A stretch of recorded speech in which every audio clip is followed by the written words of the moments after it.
Hallelujah. Praise the Lord.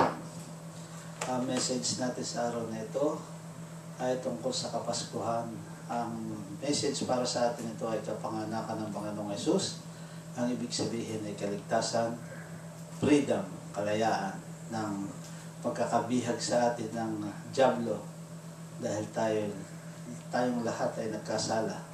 Walang nakarating sa panatuntunan ng Diyos. For all have sinned and fall short of the glory of God. Dito sinasabi sa 2 Timothy 4:6-8 na sinasabi ni Paul, "As for me, I am already being poured out as salvation, and the time of my departure has come." Tayong mga Kristiyano ay mayroong nakaakdang panahon sa atin ng Diyos. Ang kinakailangan natin ay maniwala sa Panginoong Hesus, tanggapin siya bilang Diyos at tagapagligtas. Siya lamang ang tagapagligtas, wala nang iba. Sinasabi ng John 3:16, "For God so loved the world," dahil sa pagmamahal ng Diyos sa atin, "that He gave His only begotten Son," na binigay niya, pinagkaloob sa atin, ang kaisa-isa niyang anak, ang buhay na salita ng Diyos.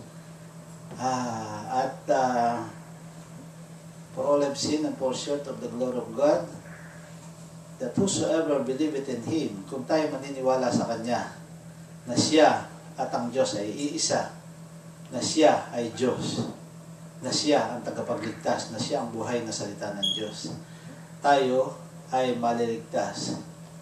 At tayo ay hindi maglalaho, sinabi ng John 3:16. Ang ibig sabihin, kahit ang katawang ito ay mamatay, sa takdang panahon, kung 100 o 200 taon, katulad ni Matusalem, 1,000 taon, ay may kaligtasan sa Panginoong Hesukristo. Amen? Ang lahat ay may oras para sa Panginoon Diyos. So, sinabi dito ni Paul, "As for me, I am already being poured out as salvation, and the time of my departure has come." Sabi ni Paul. Sinasabi dito sa John 8:36.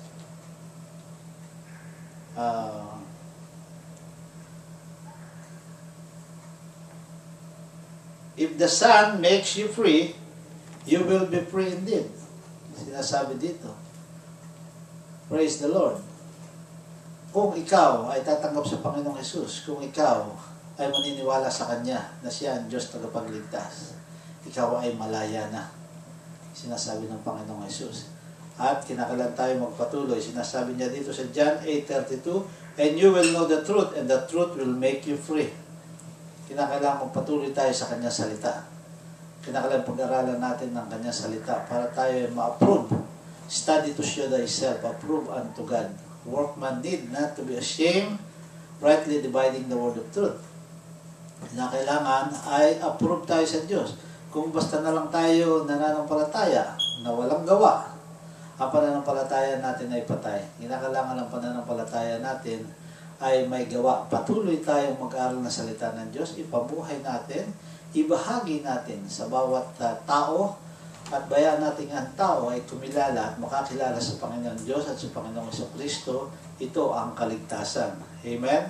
Sinasabi dito sa verse 7, sinasabi ni Paul, "I have fought the good fight." Sinasabi ni Paul na labanan na niya ang katagumpayan.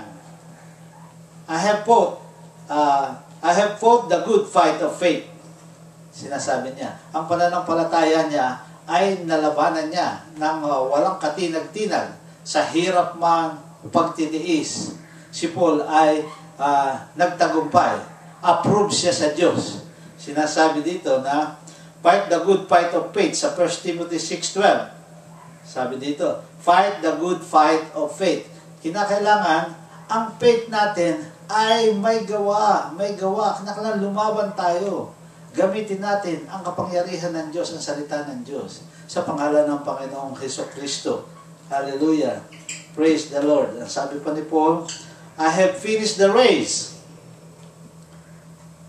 I have finished the race. Napagtagumpayan niya ang kanyang pananampalataya. Simula nang siya ay hanapin ng Panginoon Diyos hanggang mapagtagumpayan niya, siya ay naglingkod sa Diyos. Natapos niya ang mga ipinagagawa ng Diyos sa kanya. Those who endure to the end shall be saved. Sabi dito sa Matthew 10:22. Sinabi dito, kung ikaw ay tatatag hanggang sa dulo ng iyong pananampalataya, ikaw ay maliligtas. Hindi basta nananampalataya ka lang. Kinakailangan pananampalataya mo ay matatag hanggang dulo. Ano man ang mangyari, ano man problema. Dahil sinabi ng Diyos, hindi kita iiwan, hindi pababayaan habang ikaw ay nabubuhay. Sinabi niya kay Moses, kay Abraham, sinabi niya sa lahat ng lingkod niya. Hanggang kay Joshua, sinabi rin niya, hindi kita iiwan, hindi pababayaan habang ikaw ay nabubuhay. Sundin mo ang sinasabi ko sa iyo. Kung ikaw ay tutupad sa mga utos ng Diyos, hindi kanya pababayaan. Hallelujah. Be strong. Sabi ng Panginoon, be courageous. Sabi niya, maging matapang ka at may dibdib ka sa pagsagupa mo sa mga problema. Ang paglilingkod sa akin ay hindi madalian, hindi easy task, hindi madali. Kinakailangan na may dibdib ka na humarap sa kalaban, may dibdib ka na mangaral sa mga tao, at sinasabi dito, be strong. Kinakailangan ay malakas ka sa paglilingkod sa Panginoon Diyos. Hindi lamang sa pangangatawan, sa isip, sa salita at sa gawa, na kailangan ay malakas ka. Sinasabi dito ni Paul, I have kept the faith. Ang kanyang pananampalataya ni Paul ay napakatibay. Pinanghawakan niya. Hindi niya binitawan. Hindi niya pinabayaan. Hindi siya natukso. Hindi siya lumakad sa kaliwat kanan. Siya ay nagpatuloy diretso hanggang sa mapagtagumpayan niya ang iniutos ng Diyos sa kanya. Amen? Be faithful. Sinasabi dito sa Psalm 31:23, be faithful because the Lord preserves the faithful. Katulad ni Paul, si Paul, simula ng hanapin ng Diyos, ay hindi siya nagbago. Naging faithful siya sa Panginoon Diyos sa paglilingkod, sa hirap at ginawa, sa gutom, lahat, maraming nasagupa si Paul, sa kulungan, sa parusa, hanggang sa kamatayan ni Paul. Ay nakip niya, napanghawakan niya ang pananampalataya niya. Sabi ng Bible, stand firm in your faith. Sabi ng Psalm 31:23, be faithful because the Lord preserves the faithful. Amen? Hallelujah. Let us hold fast to what we have attained. Philippians 3:16. Let us hold fast. Kung ano ang